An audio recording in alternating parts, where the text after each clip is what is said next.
Le parti pris.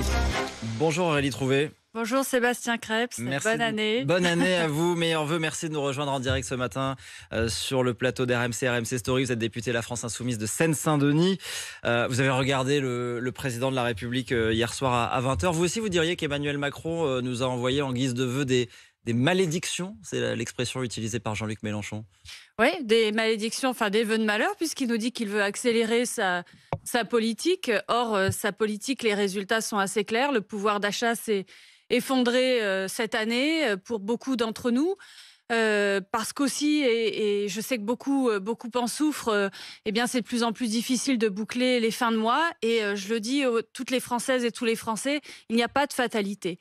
Une autre France, un autre monde est possible. On peut faire tout autrement. Il est possible à la fois de s'attaquer à la flambée des prix. Il est possible d'indexer les salaires sur l'inflation.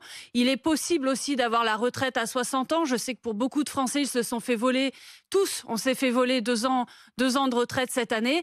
Mais autre chose est possible. Il est possible de partager les richesses. Il est possible d'avoir des hôpitaux, des écoles publiques de qualité, d'être soignés correctement. Je le dis à tout le monde parce que il faut que l'espoir soit là, qu'il y ait aussi une année 2024 de résistance, parce que le peuple français est aussi capable de conquérir des droits sociaux, des droits fondamentaux. Aurélie Trouvé, il n'y a pas que des mauvaises nouvelles. Ce matin, le SMIC augmente aujourd'hui. Les pensions de retraite augmentent de 5%. Alors non, le SMIC n'augmente pas. D'ailleurs, nous avons demandé à ce qu'il augmente. Il n'augmente pas réellement puisqu'il ne fait que suivre en fait les prix. Donc, il suit l'inflation.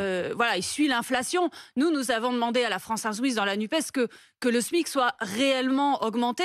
Et puis surtout, ce qui est encore plus important que l'augmentation du SMIC pour pouvoir vivre dignement, parce que vous savez qu'avec 1 300 € net, on ne vit pas aujourd'hui dignement. Mais ce qui est important aussi, c'est d'indexer les salaires sur l'inflation, parce que trop de salaires maintenant s'écrasent au niveau du SMIC. Ceux qui nous écoutent le savent bien. C'est-à-dire que comme les salaires ne suivent pas les prix actuellement, c'est-à-dire que les prix flambent beaucoup plus vite que les salaires. L'alimentation, c'est plus 20% en 2 ans. J'imagine que ceux qui nous écoutent n'ont pas vu leur salaire augmenter, lui, de 20%. Eh bien, voilà, le fait que les salaires ne suivent pas les prix, eh bien, chacun voit son pouvoir d'achat dégringoler. Donc, c'est pour ça que nous nous battons, nous, dans la France Insoumise, la NUPES, pour indexer les salaires sur l'inflation et pour hausser réellement le SMIC. Je le rappelle à tous les Français, nous sommes les seuls à le défendre, puisque et la Macronie et l'extrême droite se sont opposés dans l'Assemblée nationale à la hausse réelle du SMIC, mais nous allons continuer à nous battre pour ça. Alors, il y a le pouvoir d'achat et puis il y a la question de cette loi immigration qui a été finalement voté juste avant Noël.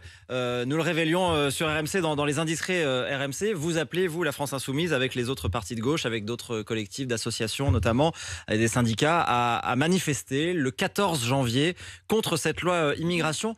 Cette loi qui a pourtant été votée, vous demandez à ce qu'elle ne soit pas appliquée, c'est ça ?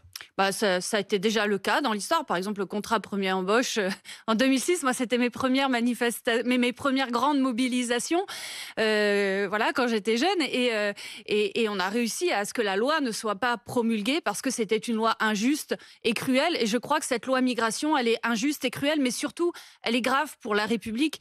Je le dis à tous ceux qui nous écoutent, c'est une loi qui remet en cause des piliers de la République. Par exemple, le droit du sol. Le fait que quand on naît en France, eh bien, on est français automatiquement. Ça existe depuis plus de 200 ans dans la République, si vous voulez. Ça, c'est remis en cause. Il y a aussi un vœu très cher de l'extrême droite qui est appliqué dans cette loi qui s'appelle la préférence nationale. C'est-à-dire le fait de discriminer les étrangers. Les personnes étrangères, elles sont plus de 5 millions dans ce pays, le fait de les discriminer pour acquérir des droits sociaux. C'est-à-dire que si vous êtes étranger, eh bien vous devez remplir des conditions. Si vous arrivez en France, même si vous bossez et que vous allez cotiser, consommer, payer des impôts, eh bien vous ne pourrez pas, par exemple, avoir automatiquement et tout de suite des aides au logement, des allocations familiales. Ça n'est pas encore validé par le Conseil constitutionnel. La décision est attendue. Vous espérez que le Conseil constitutionnel corrige typiquement ces 2 aspects que vous citez. Qu'il fasse son travail, mais c'est quand même incroyable qu'aujourd'hui on ait un président de la République qui pousse une loi dont on sait que le Conseil constitutionnel ne va certainement pas la laisser passer parce qu'on sait que c'est contraire à la Constitution. Le fait d'être égal devant la loi, de ne pas discriminer les personnes parce que par exemple elles sont étrangères, ça c'est l'article 1er de notre Constitution. Donc oui, c'est grave aujourd'hui parce que le président de la République devrait être garant de notre Constitution, devrait être garant des piliers de notre République. Il a saisi le Conseil constitutionnel qui va décider. Mais enfin, c'est quand même incroyable que d'un côté, il pousse à fond cette loi. Il y a mis tout son poids. Il a quasiment, enfin c'est pas lui directement, mais certains de son gouvernement ont fait du chantage pour certains députés en faisant pression. Et à côté de ça, il nous dit il y a le Conseil constitutionnel. Enfin, c'est un non-sens. Enfin, on est où aujourd'hui pour en arriver là? Donc voilà, le 14 janvier, nous appelons effectivement. Alors je dis nous, mais c'est d'abord les associations, les collectifs qui défendent les droits humains, appellent à une mobilisation dès le 14 janvier. Et je veux aussi avoir un message d'espoir. Vous savez, moi je suis députée en Seine-Saint-Denis. En Seine-Saint-Denis, il y a des gens de peut-être encore plus qu'ailleurs, de multiples nationalités, cultures, religions, couleurs de peau. Et je peux vous dire qu'on y vit dans la paix, la concorde et la solidarité. Aurélie Trouvé, vous ne regrettez pas aujourd'hui de ne pas avoir eu ce débat dans l'hémicycle à l'Assemblée ? En votant cette motion de rejet qui a finalement, avant même que les débats commencent, finalement cette loi elle a été discutée sans vous. Elle a été discutée entre la droite et le gouvernement. D'abord, nous l'avons discutée pendant longtemps dans la commission. Par ailleurs, la motion de rejet, vous savez, c'est comme toute loi qui passe dans l'hémicycle, la motion de rejet permet justement d'exprimer son rejet de la loi. Nous avons été cohérents dès le départ, dès le début. Nous avons dit que cette loi, elle était fondée sur des idées racistes, des idées xénophobes, qu'elle remettait en cause des piliers de la République. Et de façon cohérente, nous l'avons votée pour la faire rejeter sur une motion qui justement... Vous n'avez pas fait un cadeau au Rassemblement national en faisant ça ? Pointer tout ça. Ceux qui ont fait un énorme cadeau au Rassemblement national, c'est la Macronie, en faisant passer une loi qui reprend les vœux très chers de l'extrême droite, ce qui permet aujourd'hui à Marine Le Pen de se réjouir que ces idées soient reprises dans la loi. Donc aujourd'hui, on a effectivement, il se passe sur l'échiquier politique quelque chose de grave, qui est une forme d'alliance entre la Macronie et l'extrême droite du point de vue des idées et qui se concrétise dans la loi. Donc voilà, c'est pour ça que...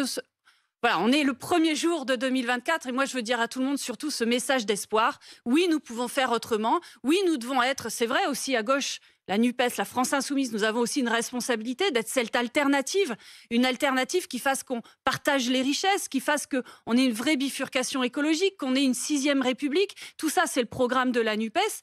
On a effectivement cette responsabilité à gauche d'être unis sur le programme de la NUPES pour offrir autre chose et changer concrètement la vie des gens. C'est possible. Voilà, c'est vraiment l'espoir, le message d'espoir que je veux faire passer pour cette année. Et c'est votre parti pris pour démarrer cette année 2024. Merci Aurélie Trouvé d'être venue ce matin en direct, députée La France Insoumise de Seine-Saint-Denis. Il est 8h24.